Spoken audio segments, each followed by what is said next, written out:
All right, guys. Well, welcome. This is the first ever review of our live stream, and we have Nathan here with us.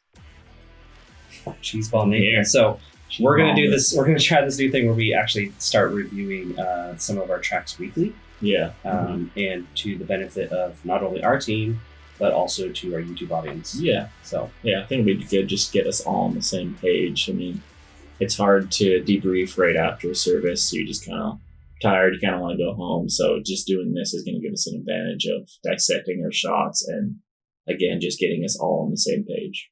Yeah, so it'll be fun. So the goal is to not only celebrate some of the wins and like some of the special moments, but also to look for opportunities on things we could do better. And then also, it's interesting, like take a step back and reflect on what was happening in the moment. Yeah. And maybe what was the director trying to do, and maybe where did they win, or where did they fail, really? Exactly. Yeah. And like what we can do to make it better. So this is all constructive, and we're super pumped about it. Literally has been something we've always wanted to do. But yes, we're trying to figure out our headsets and our audio, so we're not there yet, but we're going to dive in and see what happens. Yeah. Okay. All right. So this was from this last Sunday. So we had Jesse directing, and we had a couple cam ops, so kind of see where this takes us. Hey, there we are. So on this set, like we weren't totally sure if we didn't know if it was going to be a full band or not until we actually walked into the room. Yeah. And of course, it's Christmas time. This is probably the last Christmas set of the year. Yeah. And we definitely had to adapt on the fly. Yeah, exactly. Yeah. In fact, we ended up having a mostly full crew. I think we were only down one band. Yeah. But essentially it was a full crew. Exactly. A couple things we did different. This shot right here was a 100 to 400 on sticks, and that went really well. It's always a favorite of mine. Yeah. Was this you? This was me, yeah. Yeah, it's interesting seeing it here and then the extra contrast. Exactly, yeah. I love this. So when there's a lack of energy in the room, shooting dirty and through stuff like this is amazing. Yeah. Especially when you don't have an audience. Exactly. Because if that wasn't there, you're seeing just a lot of black in the background. It kind of loses you. This keeps you engaged, keeps the frame full. Exactly. Yeah. Yeah, I think most people who watch our stream watch us because they like feeling immersed in the experience. Yeah, exactly. This is definitely a good example of that. Yeah. Mm-hmm. And it's just like when it used to shoot between people in the audience. Yeah. You just kind of creep through and get a little image of it. We're kind of doing the same thing here. Just dirtying it up, just trying to fill those blank spaces. So that's, on most of our shots, that's kind of what we're trying to do.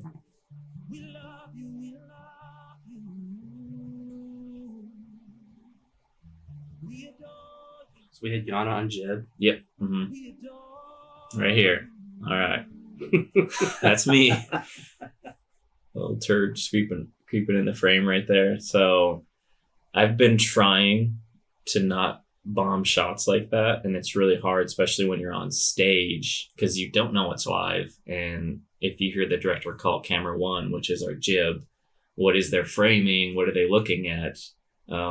So we're in the process of trying to give our stage cams some sort of monitor feed, so we have it on stage and we can glance at it and know what's live, if we're going to bomb a shot, if we are bombing the shot, and we can naturally work out of the frame.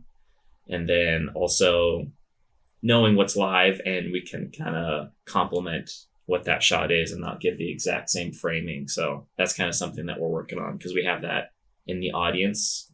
Crowd or audience cameras can see the program feed from the LED. So we're just missing something for stage cams to be able to see what's live and kind of benefit off of what's live at the moment. Yeah. What do you think, as a cameraman, what could you have done to make this better? Because sometimes you can't really put a program in. Like most of the time, that's not an option. Yeah, like if we did have a program.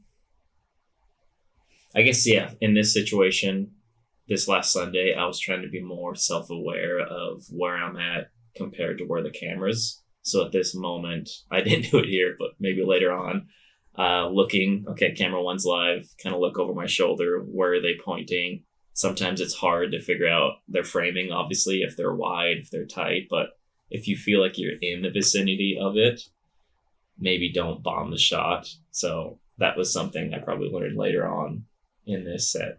I think too, sometimes we just, as a camera op, you're like, I need the shot and my shot's awesome. Yeah. And I need to get it. It's more important. It's like, I don't care. Like, right. I need to get this. And you're like, but this is going to be better. And like, yeah. And that's sometimes is true. Yeah. But I know from like even directing, you know, you might be on a shot and you're waiting for that musical moment where the timing is right. Yeah. And all of a sudden your frame is filled with a big butt. It's like, ah. I mean, and that's, you know, that's not ideal. Yeah, and, exactly. What do you do? Or something more extreme is got a bunch of cameraman butts all there. Exactly. Definitely don't want that. So I think in this instance, like a jib op would typically zoom in and adjust their framing a little bit. Yep. Mm-hmm. And just know that, hey, this camera op is going to be closer today because they're on a shorter lens. Exactly. Yeah. In this instance, we're using a prime, so we're not able to do that. No adjustments. But usually you can zoom in and like kind of pivot and kind of parallax on something.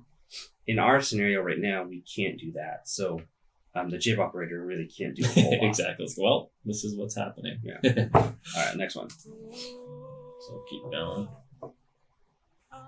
And that just looks awkward. Seeing the camera guy adjust and settings, and I'm shaking my head. I think somebody said you're bombing the shot. Well, and in my multi-view, the VU meters are there. Oh, so I okay. can only kind of see. Okay, yeah, it's like, I can't see me. Then this would be mine. So I don't know, just like the same, going back to what's behind your subject. Filling the frame, there's a Christmas tree back there. Have your camera low enough to where the bokeh from the Christmas tree is going to light up the back instead of it just being a black background. It really engages your eye and like it looks interesting instead of just an empty black background. So in all your shots, try doing that.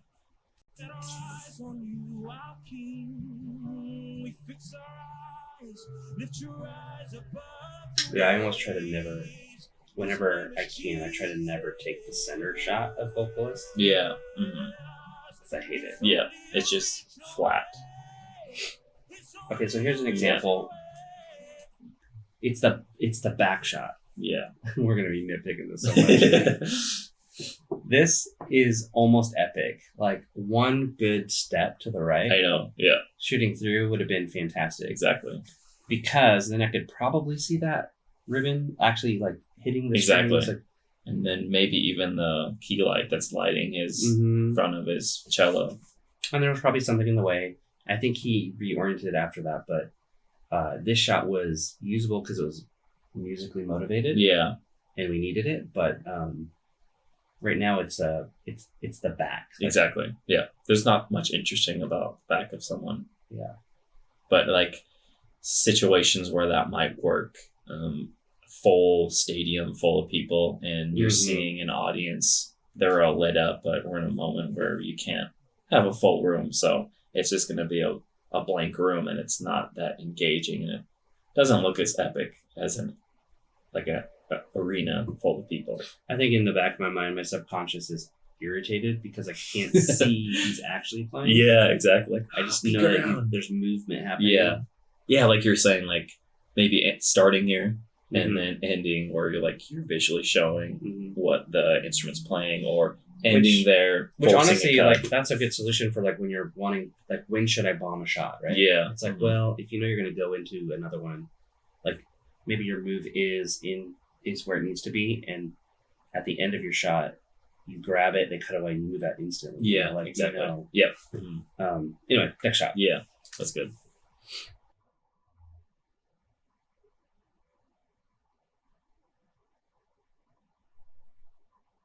Yeah, it was funny, the content on stage. Mm-hmm. They were doing lighting cues and LED backdrop changes on the fly. Oh, wow. Yeah, really? You guys didn't even know it, but they were changing lights and adjusting the look as the service is going. This one, I keep that on great. this because this is the drum cage shooting through it. Even though we don't have a drummer, They just went and snuck behind so there. that's okay. I heard you guys talking about that. That looks really cool. I was like, what the heck is happening? It like smears the bokeh a little bit. It's like, whoa, I like that. And then you get this flare from that light up there. It's like, that was cool. Yeah, super cool texture. Yeah. Rad.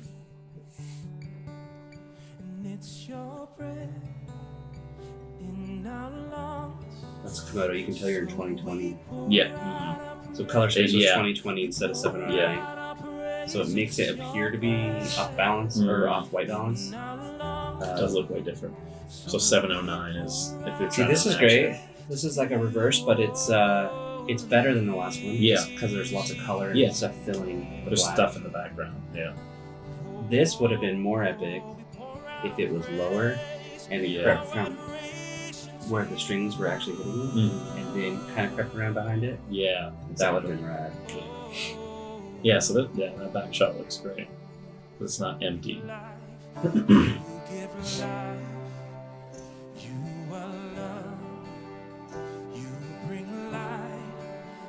Now back to this one, it's like positioning your stationary cameras again to where they're not shooting directly in the black, but you get some stage contact in the background.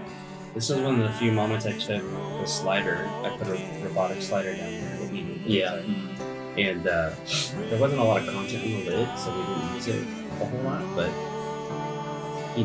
some would say, it's just another jib shot. I'm like, yeah, but it's different. Yeah, centered. And then this right here, I love this. So she started kind of doing this left-right motion and ignoring I guess, the other axis. Yeah.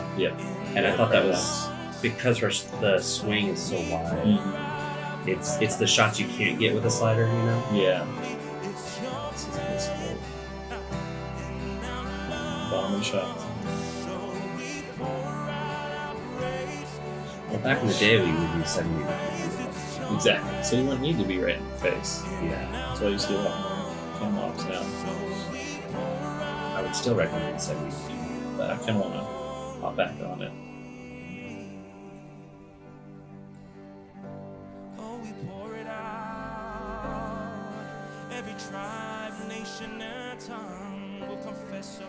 Yeah, one of the refreshing things about this set was we weren't pushing any unnecessary movement or energy. Yeah. It was kind of a stripped back feel. Yeah. But it still felt powerful. Exactly. We still did it our way, so other can help movement. But it's all super organic and natural. Yeah. Like that was an intentional motivated move. Yeah. It wasn't a whip. Exactly. So yeah, it's like the pulls. Letting your pulls and your whips be motivated by what instrument's playing and what vocalist is about to sing. So that really helps, kind of like motivating. It's not just to portray energy, but it's like, where's the focus of the worship set? I know for me, I was trying to motivate myself to listen to musical cuts, timing. Yeah. But also lyrics. Because you can't do just one. That's good. You also want to pay attention to lyrics. So sometimes I would let it hold out a little longer than normal, just because I'm trying to dial it in. Exactly. Yeah. That's good. Yeah, if you allow it to always be musical, you get locked into the rhythm. Yeah. It just kind of gets stagnant and boring. It gets predictable at that point. It has to be other things that help with that. Okay, so when the lift happens during the right moments, the build, I can get that. I love the in the back. Yeah, you can see the same thing happen.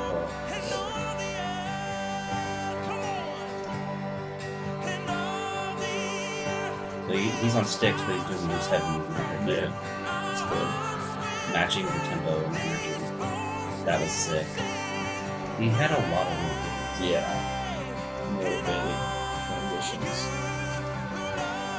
What's cool too is like your shots like that. Like, see, I held that out longer. Yeah. I was trying to get it kind of but the framing is still similar and familiar. Yeah. What we normally do. So it doesn't look like a whole different set. It just looks like we're responding to the energy and the feel of the room. Like we're not just doing our show. We're being sensitive to what's happening. Yeah.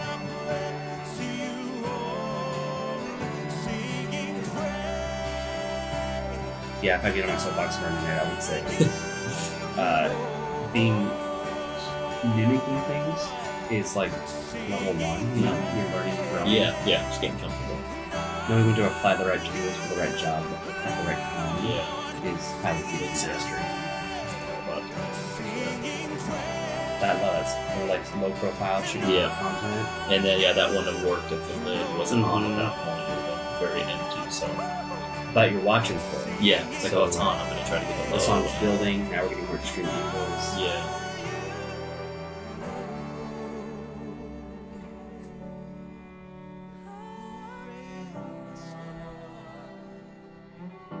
Nice. Yeah. That was camera 3, I think. Is that 3? It was either. I think so. Yeah. Yeah. It's a very long zoom. Yeah. It was either 3 or 4. 4, yeah. That was 4. The one before. We stand in awe of your majesty, Lord. Distracted. Of your kingdom, of your holiness, Lord Jesus.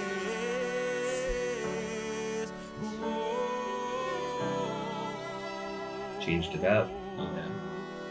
I think the one thing too was these kinds of things typically we will ride the jib too long. Yeah, unlike those and I was lower very, moments. very, very intentionally trying to like just only use it for the musical part that I needed. Yeah.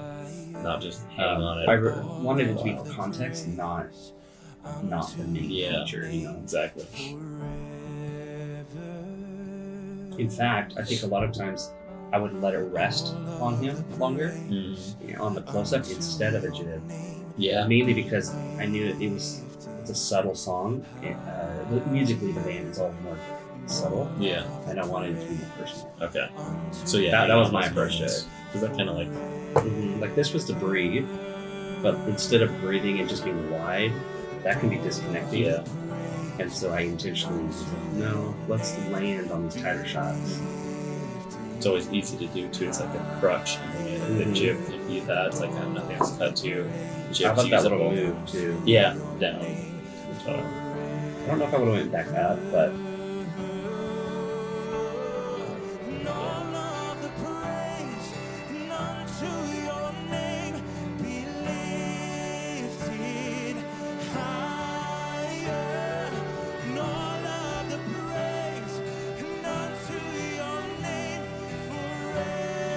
something hard on the wall. I know, jeez.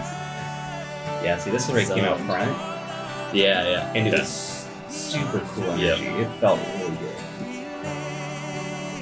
That right there. No audience, so we have to change it. Yeah, put something on that. Yeah, he really killed it in that little segment. Yeah. I was really impressed.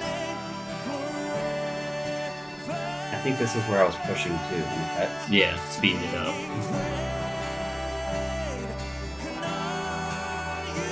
Yeah, a lot of times the way that we do it, typically would take 2 or 3 or even 4 shots in that time. But because we move so much, more than most people do, it's our cheaper way of, instead of having a bunch of cuts, you're still offering different shots. Exactly. In-camera cuts, pretty much. Yeah. Transition in-camera.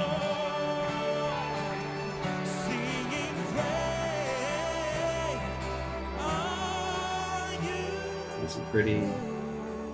I like when you can see the fingers. I think to me that's the win. Yeah. Even if you get to the picking part, the fingers. If you land on the fingers at some point, that's the complete shot. Yeah.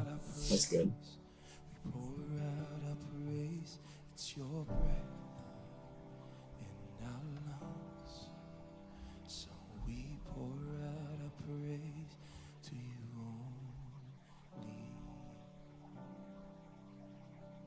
I think one of these moments, you could see spit. I was like, just Rona. backlit spit. Can't avoid that. That's the content that from that lesson. That Yeah, Andrew did, right? It's beautiful. With this camera. Did he put? Is it all just real snow, or did It's he all put real. layers? That's Really? real. Oh. Yeah. High frame rate. Yeah, Great awesome. sensor. Yeah. It was insane. You could see everything out. clusters of snow falling in the air, like more than your eye would see. Jeez. It was It's crazy.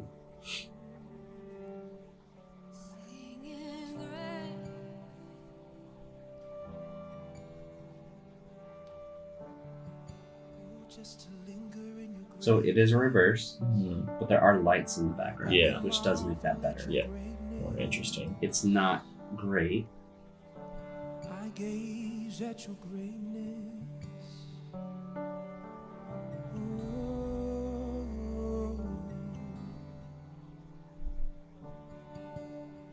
What a marvelous God we serve.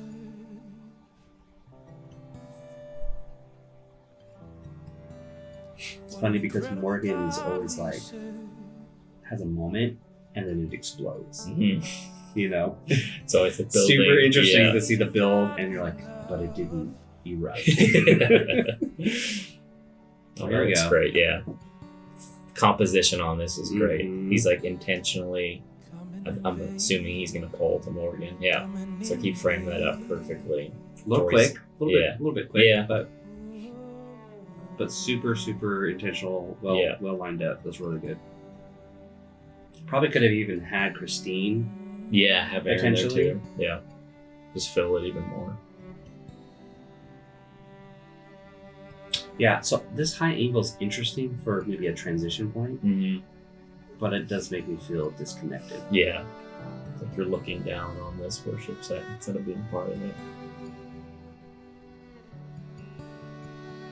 So that right there, the shot was escaping him, and I bet you that was more like, whoops, I overshot it. Just a reaction. And then he saved it. Yeah. Which does happen good. For sure. It's like, how do you recover from a mistake or prevent a mistake from happening?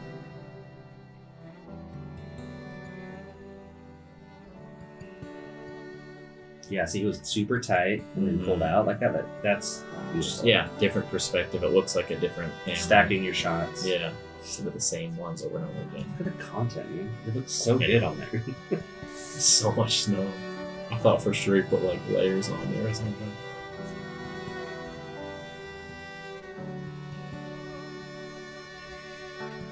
I mean, he could have, but I saw the source footage. Yes. There was tons. A lot of snow. So is this 3 or 4? This, I don't know. That might have been 4. Because that looked too front and center for the angled part there. Nice. Yeah, there you go. And that light in the background. That's awesome. So I think I held it to that light because I wanted it to be yeah.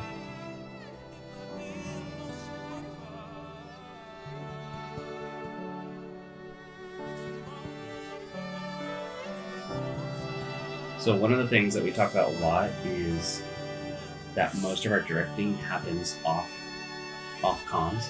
Yeah. And that's kind of what we're doing right now is we're analyzing our footage because I think even as you're watching it, a lot of the directing is happening off comms and they're having to really direct from the camera's position a lot of the times. Yeah. In a lot of these shots like this, it's the camera guys are motivating the cut. Yeah. Probably 80% of this. Yeah, that seems like that's a majority of how we cut right now. And it absolutely only works based out of relationship. Yeah, exactly. You can't do that with a fresh set of people. It's like you have to have that relationship for sure. Most of the time, I'll wait, and I'm just hoping and praying that it goes where I want it to go. It's like I don't know, it's like I've gotten to this point where it's like you feel like you're reading each other's mind. It's like Chad's gonna cut, or at the point Chad's gonna cut at this point, so I'm gonna transition my focus from here to here and set him up for like a big reveal or something like that. Nice. Yeah. So I did this because it was clean. Yeah, that looks great. And I was like, I want to transition in a different way. White balance is a little weird. Yeah. If the lid was on, that'd be even better. Yeah.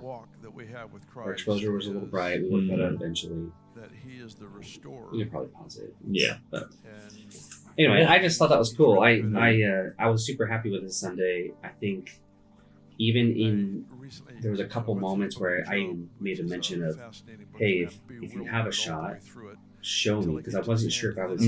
Yeah, that's good. Because this isn't our normal. Yeah. And from a director, if I can if you can offer me a shot and I'm not catching it, show me. Yeah, repeat it a couple times so that you can see it Yeah. as a director. And then I can say, I see what you're doing, or Yeah. looking at 5. Yeah. Like That's not going to work, or let's use that. Mm-hmm. Yeah, And mostly it's because this is just not our normal setup. Exactly. It's a little bit more upstage. yeah, Kind of a circle, Mhm. not a full traditional band setup. exactly. It's a lot harder to hide, obviously, like for cam ops for sure, because like it's just all your shots are in the center room. There's nothing else. So watching this though, do you feel like?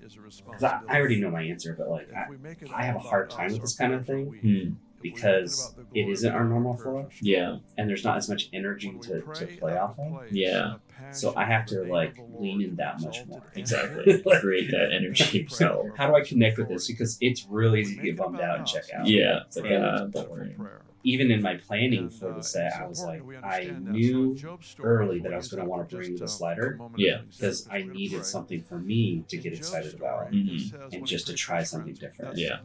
And even if it didn't land, I was okay with it. Yeah, the fact that we tried it and we can make adjustments at that point. Yeah, because it wasn't about perfection, but it was about applying energy to the whole situation. Exactly. Yeah, that's great. So it's hard to challenge yourself consistently. All the I time. know. You know what I mean? So, Yeah, instead of getting caught in a rut, like it's the same Sunday, it's the same stream. Yeah, that's good. Cool. Anyway, hopefully that was interesting to you guys. That's really the review for our team. Hopefully you can learn some things from that as well. And, we'll catch you on the next one. Yeah. See you later. He didn't pray for them to be destroyed. They actually